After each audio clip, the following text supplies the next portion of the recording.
نحمده ونصلي ونسلم على رسوله الكريم اما بعد فاعوذ بالله من الشيطان الرجيم بسم الله الرحمن الرحيم قد خلت من قبلكم سنن فسيروا في الارض فانظروا كيف كان عاقبة المكذبين تم سے پہلے کئی طریقے گزر چکے ہیں تو زمین میں چل پھر کر دیکھو جھٹلانے والوں کا انجام کیسا ہوا، جھٹلانے والوں کا کیسا انجام ہوا۔ اس آیت مبارکہ میں اللہ رب العالمین نے فرمایا، اے لوگو، کافروں کو شروع میں مہلت دینے اور پھر ان کی گرفت کرنے کے حوالے سے تم سے پہلے بھی کئی طریقے گزر چکے ہیں۔ وہ لوگ کہ جنہوں نے دنیا کی حرص اور اس کی لذات کی طلب میں، یعنی دنیا کی لذت کی طلب میں انبیاء اور مرسلین کی مخالفت کی، لیکن اللہ رب العالمین نے انہیں پھر بھی مہلت عطا فرمائی۔ اس کے باوجود بھی وہ راہ راست پر نہ آئے تو اب ان کے اعمال کے سبب انہیں مختلف عذابوں کے ذریعے ہلاک کر دیا۔ تو اے لوگو، تم زمین میں سفر کرو، جہاں پہلے کفار آباد تھے جنہوں نے اپنے رسول کی مخالفت کی، جس کی وجہ سے ان پر اللہ کا عذاب آیا اور وہ تباہ کر دیے گئے۔ ان کی اجڑی ہوئی بستیوں کو جا کر دیکھو اور سید المرسلین پر ایمان لاؤ۔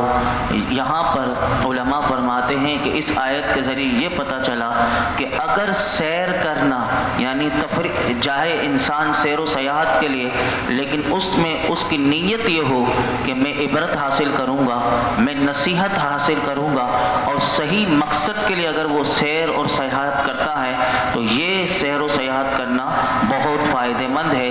اور اسی طرح جب بندہ جہاں اللہ کا عذاب آیا اس عذاب کی جگہ جا کر اگر عبرت کی نیت سے جاتا ہے تو یقیناً اسے عبرت حاصل ہوتی ہے۔ اسی طرح اگر کوئی رحمت والی جگہ پر جاتا ہے تو وہاں اسے رحمت اور برکت اور نصیحت ملتی ہے۔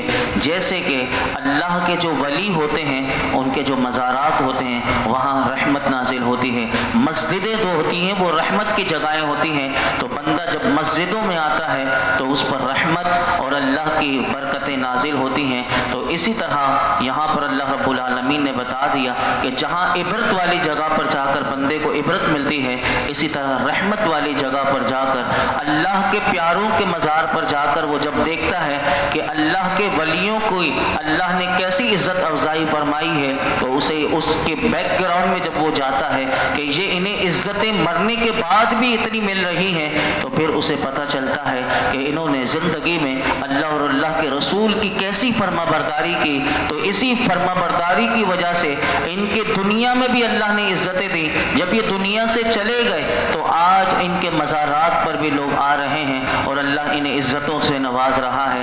تو پھر بندہ پھر وہ نصیحت لیتا ہے، پھر وہ بھی کہتا ہے کیوں نہ پھر میں بھی اپنی زندگی وہ والے کام کروں کہ جس سے میں بھی دنیا میں بھی کامیاب ہو جاؤں اور آخرت میں بھی کامیاب ہو جاؤں۔ یہی بات اگلی آیت میں اللہ رب العالمین نے فرمائی، ھذا بیان للناس وہدی وموعظۃ للمتقین، یہ لوگوں کے لیے ایک بیان اور رہنمائی ہے اور پرہیزگاروں کے لیے نصیحت ہے۔ قرآن پاک کو اللہ رب العالمین نے ہماری ہدایت اور نصیحت کے لیے نازل کیا، تو کہا کہ جب تم قرآن کی تلاوت کرو تو اس بات کو بھی، اپنے اس پہلو کو بھی اپنے سامنے رکھا کرو، کیا میں صرف تلاوت کر رہا ہوں یا میں نصیحت بھی حاصل کرتا ہوں؟ یہ قرآن ہدایت کی کتاب ہے، یہ قرآن نصیحت کی کتاب ہے، کیا اس تلاوت قرآن کے بعد کیا مجھے نصیحت میں نے حاصل کی یا نہیں کی؟ یا اس قرآن سے میں نے ہدایت لے کر کیا میں نے اپنے آپ کو چینج کیا یا نہیں کیا، تبدیل کیا نہیں کیا؟ تو یہاں پر پتہ چلا کہ یہ قرآن میں اللہ رب العالمین نے نبیوں اور رسولوں کی نافرمانی کرنے والی پوری وہ جو قومیں تھیں جنہوں نے نبیوں کو جھٹلایا اور ان کا انجام کیسا ہوا، یہ قرآن بتاتا ہے کہ قیامت کے دن کی سختیاں کیسی ہوں گی، جہنم کا دردناک عذاب کیسا ہوگا۔ تو یہ سارا قرآن بتاتا ہے جب بندہ قرآن کی تلاوت کے ساتھ اس کے عذابات کو بھی یاد رکھے، اس کی عبرت کو بھی یاد رکھے، تو پھر انسان کو وہ عبرت اور نصیحت حاصل ہوتی ہے کہ پھر اس کی زندگی میں وہ تبدیلی آ سکتی ہے کہ جو کوئی بندہ صرف زبانی یا کہہ کر یا کسی سے سن کر نہیں، بلکہ یہ قرآن ہدایت اور نصیحت انسان کو حاصل کرنے کے لیے بہترین ذریعہ ہے۔ تو اس قرآن سے ہمیشہ ہمیں وابستہ رہنا چاہیے۔ جب انسان قرآن سے وابستہ رہے گا تو اس کی زندگی میں نور ہی نور ہوگا، اس کی زندگی خوشگوار زندگی بڑھ جائے گی، اس کی زندگی میں برکتیں ہی ہوں گی، اس کی زندگی میں رحمتیں ہوں گی۔ جب اس قرآن سے رشتہ ہمارا جتنا دور ہم کریں گے وہ پھر ہمارے لیے بربادی ہے۔ آج ہم معاشرے میں دیکھتے ہیں تو پھر جیسا نفسی ہے، بس ایسا لگتا ہے کہ صرف دنیا کی دولت ہی سب کچھ ہے۔ آئے دن ہم سوشل میڈیا پر یا ہم اخبارات میں دیکھتے ہیں کہ کبھی دودھ میں ملاوٹ، کبھی کس چیز میں ملاوٹ، کبھی کسی میں، صرف دنیا کے چند ٹکوں کے لیے، چند روپوں کے لیے لوگ اپنے ایمان کا، اپنے ضمیر کا سودا کر دیتے ہیں۔ لیکن جس کا عقیدہ قرآن سے جس نے نصیحت لی ہو تو پھر دنیا کی لاکھوں روپے بھی ہوں لیکن غلط طریقے سے ہوں تو وہ حاصل نہیں کرتا۔ یہ قرآن بہت بڑی انسان کے لیے ہدایت اور نصیحت کے لیے اللہ کا بہترین کلام ہے۔ آگے سنیے، فرمایا وَلَا تَهِنُوا وَلَا تَحْزَنُوا وَأَنْتُمُ الْأَعْلَوْنَ إِن كُنتُم مُؤْمِنِينَ، اور تم ہمت نہ ہارو اور غم نہ کھاؤ، اگر تم ایمان والے ہو تو تم ہی غالب آؤ گے۔ یہ زندگی کا ایک اصول ہمیں دے دیا، لیکن اس کا میں شان نزول تو آپ کو بتاتا ہوں، لیکن یہ کتنی بہترین، انسان کبھی بھی زندگی میں ہمت نہ ہارے، وہ کام کرتا رہے، وہ چست رہے، وہ سست نہ ہو اور کبھی بھی غم نہ کھایا کرے۔ تو اللہ رب العالمین فرماتا ہے یہ دو کام تم نہ کرنا، ہمت نہ ہارنا اور غم نہ کھانا، اگر تم ایمان والے ہو۔ تم کسی بھی میدان میں جاؤ گے تم ہی غالب آؤ گے۔ اب سنیے یہ کس لیے تھا، یہ آیت اللہ نے کس لیے نازل کی؟ یہ تو ہمارے لیے بھی، اور اللہ رب العالمین نے جو غزوہ احد میں جو صحابہ، جو مسلمانوں کو نقصان ہوا تھا، اس نقصان کے بعد مسلمان بڑے غمزدہ تھے۔ اس کی وجہ سے بعض کے دل، علماء فرماتے ہیں، سستی کی طرف مائل ہو گئے تھے۔ ان کی اصلاح کے لیے اللہ نے فرمایا کہ جنگ احد میں جو تمہارے ساتھ پیش آیا اس کی وجہ سے تم غم نہ کرو، تم سستی نہ کرو۔ جنگ بدر میں شکست کے باوجود تم ان کافروں کے بارے میں تو سوچو کہ جن کو کتنی خطرناک، یعنی وہ ہار گئے تھے بدر میں لیکن وہ کافر ہمت نہیں ہارے تھے، انہوں نے پورا 1 سال کوشش کی اور تم سے مقابلہ کرنے میں انہوں نے سستی نہیں کی تھی، تو تمہیں بھی تو سستی نہیں کرنی چاہیے اور کم ہمتی نہیں رکھنی چاہیے۔ یہ وہ صحابہ کو جذبہ قرآن نے دیا تھا کہ تم جمع ہمت ہمیشہ رکھو، اگر تم سچے ایمان والے ہو اور اللہ پر کامل بھروسہ رکھنے والے ہو تو پھر تم ہی کامیاب ہوگے۔ پھر صحابہ کے اندر وہ جذبہ آیا کہ مسلمانوں نے اس حکم پر، صحابہ نے ایسے عمل کر کے دکھایا کہ جب خلفائے راشدین کا دور آتا ہے تو پھر اس زمانے میں ہر طرف سے فتح و نصرت صحابہ کے قدم چوم رہی تھی۔ تو یہ دیکھیے کہ اللہ رب العالمین نے کیسا ایک جملے میں سب کچھ سمجھا دیا۔ پھر صحابہ کرام نے کس طرح ڈٹ کر وہ دین کے لیے کام کیا، پھر اللہ رب العالمین نے کیسے عزتوں کے تاج اور کیسا مال غنیمت، ہر طرف مال ہی مال پھر جو ملا، پھر صحابہ کو جو عزت، جو پاور، جو قوت اللہ رب العالمین نے عطا کی۔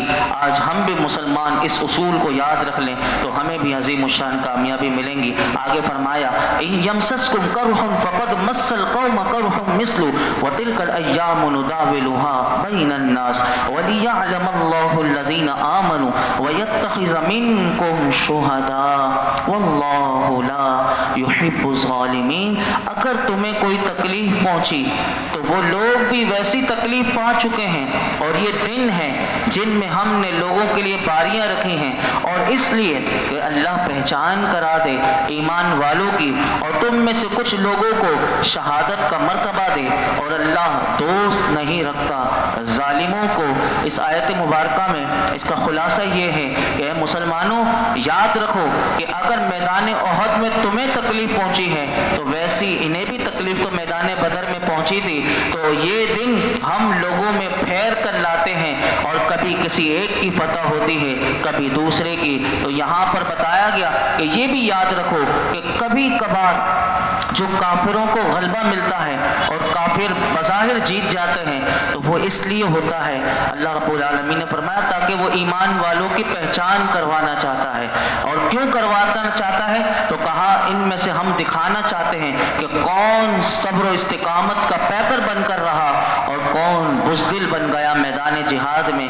تو کافروں کی ایک تو یہ وجہ بتائی، اور کہا کہ کافروں کو جو کامیابی کبھی بظاہر مل جاتی ہے اس میں وجہ کیا ہے؟ کہا ان کافروں کی فتح کے ذریعے اللہ رب العالمین تم مسلمانوں میں سے کچھ کو شہادت کا مرتبہ عطا فرمانا چاہتا ہے، کیونکہ شہادت کا مرتبہ کتنا بڑا ہے یہ تو انسان جب قیامت کے دن دیکھے گا کہ شہید اس وقت اس سے پوچھا جائے گا کہ اے شہید تو بتا تجھے جنت کی نعمت میں کوئی کمی ہے؟ تو اس وقت وہ اللہ کی بارگاہ میں کہے گا مالک تیری جنت میں ہر نعمت میسر ہے، لیکن دنیا میں جو تیرے نام پر جو میں نے زخم کھایا تھا اور میری اس وقت شہادت ہو رہی تھی، وہ جو لذت اور وہ محبت جو مجھے وہ سکون جو نصیب ہوا تھا وہ تیری جنت میں نہیں، تو مجھے دنیا میں بار بار بھیج، میں تیرے نام پر کٹ جاؤں۔ تو یہی بات اللہ رب العالمین بتا رہا ہے کہ جو کافروں کو فتح ملتی ہے تو اس سے مسلمانوں کو شہادت کا مرتبہ بھی اللہ نے دینا ہوتا ہے۔ اور کافروں کے غلبے میں قرآن کہتا ہے بہت سی حکمتیں ہوتی ہیں، لیکن مسلمانوں تم یاد رکھو کہ تمہیں ہر حال میں اللہ کی رضا پر راضی رہنا ہے۔ اس آیت میں مسلمانوں کو بار بار یہ کہا گیا کہ تم نے بلند ہمت رہنا ہے، با حوصلہ رہنا ہے، چست رہنا ہے اور ہوشیار رہنا ہے، کبھی بھی تم کم ہمتی، سستی اور کاہلی نہ دکھانا۔ تو ہم میں بھی اپنا جائزہ لینا چاہیے کہ آج ہمارے معاشرے میں لوگ گھروں پر بیٹھے رہتے ہیں، جیسے کہ یہاں اس پس منظر میں بھی ہم دیکھ سکتے ہیں کہ بعض لوگ صرف محنت سے جی چراتے ہیں، اور چاہے وہ نوکری کرتے ہوں اور یا پھر وہ جنہوں نے بھیک مانگنے کا اپنا شعبہ بنا لیا تو وہ سمجھتے ہیں کہ بس یہی ہمارے لیے ہے اور وہ محنت کر کے کمانا نہیں چاہتے۔ جو نوکری کرتے ہیں تو وہ نوکری اپنی صحیح انجام نہیں دیتے۔ اس طرح معاشرے میں ہم جب دیکھتے ہیں، پڑھائی میں بچوں کو دیکھتے ہیں تو وہ بھی سستی دکھاتے ہیں۔ تو ہمیشہ مومن کو تو چست ہونا چاہیے اور وہ سست نہ ہو، اور ہمیشہ باہمت، بلند ہو، حوصلہ ہو۔ کاروبار میں کبھی نقصان ہو جائے تو بھی ہمت حوصلے سے رکھے کہ یہ بھی کبھی عروج کے دن ہوتے ہیں تو کبھی زوال کے دن ہوتے ہیں۔ انسان یہ سوچ کر محنت کو ہمیشہ کرتا رہے تو جو زوال تھا وہ اللہ پھر عروج میں بدل دے گا۔ تو یہی بات ہمیں سکھائی گئی۔ آگے فرمایا وَلِيُمَحِّصَ اللَّهُ الَّذِينَ آمَنُوا وَيَمْحَقَ الْكَافِرِينَ، اور اس لیے کہ اللہ مسلمانوں کو نکھار دے اور کافروں کو مٹا دے۔ یہاں پر بتایا کافروں سے جہاد کی ایک حکمت یہ ہے کہ کافروں سے جو مسلمانوں کو تکلیف پہنچتی ہیں تو وہ مسلمانوں کے لیے شہادت اور پاکیزگی کا ذریعہ بنتی ہیں، جبکہ مسلمان جن کفار کو قتل کر دیتے ہیں میدان جہاد میں تو یہ کافروں کی بربادی کا ذریعہ بن جاتا ہے۔ تو یہ بات اللہ رب العالمین نے اس آیت میں فرمائی۔ آگے سنیے، آگے فرمایا ام حسبتم ان تدخلوا الجنة ولما يعلم الله الذين جاهدوا منكم ويعلم الصابرين، کیا تم اس گمان میں ہو؟ یہ بڑی قابل غور آیت ہے۔ آج ہم یہ سمجھتے ہیں بس ہم جنتی ہو گئے، تو یہ آیت دیکھیے کیا بتا رہی ہے۔ یہ آیت بتا رہی ہے کیا تم اس گمان میں ہو کہ تم جنت میں داخل ہو جاؤ گے، حالانکہ ابھی اللہ نے تمہارے مجاہدوں کا امتحان نہیں لیا اور نہ ہی صبر والوں کی آزمائش کی ہے۔ علماء فرماتے ہیں اس سے یہاں پر یہ ہے کہ مسلمانوں پر آنے والی آزمائشوں کی حکمت کا اللہ نے بیان اس آیت میں کیا اور بتایا کہ اگر اللہ رب العالمین کی طرف سے تم پر کوئی آزمائشیں آتی ہیں تو اس پر بے قرار نہ ہو جایا کرو اور حیرت زدہ ہونے کی ضرورت نہیں۔ کیوں؟ کہا کہ اس وجہ کے سے ہم مسلمان ہیں اور ہمیں اللہ رب العالمین تکلیفوں میں مبتلا کیوں فرما رہا ہے۔ یاد رکھو کہ یہ نہ سوچا کرو کہ ہمیں ہی تکلیفیں کیوں ملتی ہیں، ہمیں ہی مصیبتیں کیوں ملتی ہیں۔ تو یاد رکھو تمہارا امتحان کیا جائے گا۔ جو دنیا میں آیا ہے اس آیت سے پتہ چلا اس کا امتحان ہوگا، اس کے ایمان کی کسوٹی پر اسے پرکھا جائے گا۔ کہ اللہ کی رضا کے لیے تم کیسے زخم کھاتے ہو اور کیسی تکلیفیں برداشت کرتے ہو اور کتنا تم ثابت قدم رہتے ہو. تھوڑی سی تمہیں تکلیف آ گئی، تھوڑی سی آزمائش آ گئی، تھوڑی سی مصیبت آ گئی تو چلا اٹھنا اور دہائی دینا شروع کر دینا. کہا یہ مسلمانوں کا شیوا نہیں، یہ مسلمانوں کا طریقہ نہیں. جنت میں اگر تمہیں داخلہ مطلوب ہے تو ان آزمائشوں پر، ان تکلیفوں پر پورا اترنا پڑے گا اور اللہ کی راہ میں قربانی دینا پڑے گی اور ہر حال میں ثابت قدمی کا مظاہرہ کرنا پڑے گا. اس بات کو کسی شاعر نے بڑے خوبصورت انداز میں ہمیں سمجھایا. زباں پر شکوائے رنج و علم لایا نہیں کرتے، نبی کے نام لیوا غم سے گھبرایا نہیں کرتے. کوئی سا بھی غم ہو، حضور کے ماننے والے ہیں، نبی پاک صلی اللہ علیہ وسلم کے ماننے والے ہیں، وہ زبان پر شکوہ لاتے نہیں، وہ گھبراتے بھی نہیں. اللہ کرے کہ ہم بھی ایسے ہو جائیں. تو فرمایا کہ یہاں پر ان لوگوں کو بھی سرزنش ہے کہ جو احد میں کفار کے مقابلے سے بھاگے تھے. وہ جو میں نے آپ کو بتایا تھا کہ جب عبداللہ بن ابی ابن سلول 300 منافقوں کو لے کر بھاگا تھا تو مسلمانوں میں، صحابہ میں سے بھی اوس اور خزرج کے جو قبیلے کے لوگ تھے وہ بھی ڈگمگا گئے تھے. اللہ رب العالمین نے ان کو تنبیہ کرتے ہوئے کہا کہ ہم ان کو اس لیے کہا کہ تم سمجھتے ہو کہ ویسے ہی جنت مل جائے گی. تمہارا تو احد کے میدان میں اسی لیے امتحان لیا گیا، آزمائش تمہاری دیکھی گئی. تو یہاں سے ہمیں بھی غور کرنے کے لیے علماء فرماتے ہیں، ہمارے لیے اس آیت میں یہ پیغام ہے کہ ہم اپنا جائزہ لیں کہ ہم راہ خدا میں کیا اپنا مال دینا پڑے تو کیا ہم اس میں پورا اترتے ہیں؟ کیا ہمارے اعمال یا دین کے لیے ہمیں کچھ وقت دینا پڑ جائے تو کیا ہم اس کے لیے وقت دینے کے لیے تیار ہیں یا نہیں؟ اگر نہیں ہیں تو ہمیں سوچنا چاہیے، لیکن اگر نہیں ایسا ہے تو بہت اچھی بات ہے، اور نہیں ہے تو ہمیں سوچنا چاہیے، غور کرنا چاہیے کہ اگر ہم نہیں دیتے تو پھر ہمیں دین کے لیے وقت دینا چاہیے. اللہ رب العالمین ہم سب کو غور و فکر کی توفیق عطا فرمائے. الحمدللہ رب العالمین والصلاة والسلام على سید الانبیاء والمرسلین وعلى آلہ واصحابہ اجمعین. یا اللہ پاک جو کچھ ہم نے درس قرآن میں سنا مولائی کریم اپنی بارگاہ میں قبول و مقبول فرما. کوئی غلطی کوتاہی ہو اپنے مولائی کریم فضل کرم سے معاف فرما. ہمیں اخلاص اخلاص اخلاص للہیت کے ساتھ تیری رضا کے لیے سیکھنے سکھانے کی توفیق عطا فرما. اے اللہ ہمیں مولائی کریم جو ہم قرآن میں سنتے ہیں، مولائی کریم سناتے ہیں، اس پر ہمیں عمل پیرا ہونے والا بنا دے. اے اللہ ہماری سستی، کاہلی، بزدلی دور فرما دے. ہمیں دین اسلام کا سچا مجاہد بنا دے. ہمیں قرآن حکیم کو سمجھنے اور اس پر عمل کرنے والا بنا دے. اے اللہ عمل کرنا ہمارے لیے آسان کر دے. ہمیں با عمل، با حیا، با کردار بنا دے. ہمارے کردار کی جتنی کمزوریاں ہیں، ہماری زبانوں کی جتنی لغزشیں ہیں، گناہ ہیں، ہمارے باطن کی مولائی کریم جتنی خرابیاں ہیں، ہمارا دل جو سخت ہے، اللہ اس قرآن کی برکت سے ہمارے دلوں کو نور دے دے. ہمیں پاکیزہ زندگی نصیب فرما، ہمیں خوشگوار زندگی نصیب فرما، نور والی، سکون والی، برکتوں والی، رحمتوں والی عزت و موت نصیب فرما. یا اللہ یہ درس قرآن میں جتنے حاضرین موجود ہیں ان سب کی خالی جولیوں کو بھر دے. جس کی جو مراد ہو اس پر اپنی رحمت کی نظر فرما. 1 مرتبہ سورہ فاتحہ، 3 مرتبہ سورہ اخلاص. آج 6 ستمبر کا دن تھا. شہدائے پاکستان اور سید اشرف جہانگیر سمنانی نور اللہ مرکتہ ان کی بارگاہ میں، اور کل کا 7 ستمبر کا دن ہے. آج تک حضرت ابو بکر سے لے کر صدیق رضی اللہ تعالیٰ عنہ سے لے کر آج تک جنہوں نے ختم نبوت پر پہرا دیا اور وہ اس دنیا سے رخصت ہوئے، ان سب کی بارگاہ میں پیش کرنے کی نیت سے پڑھ لیجیے. بسم اللہ. الحمدللہ رب الرحمن الرحیم مالک یوم الدین ایاک نعبد صراط المستقیم صراط الذین انعمت علیہم مغضوب قل هو الله احد الله الصمد لم يلد ولم يولد وصلی اللہ تعالی علی خیر خلقہ محمد وعلی آلہ واصحابہ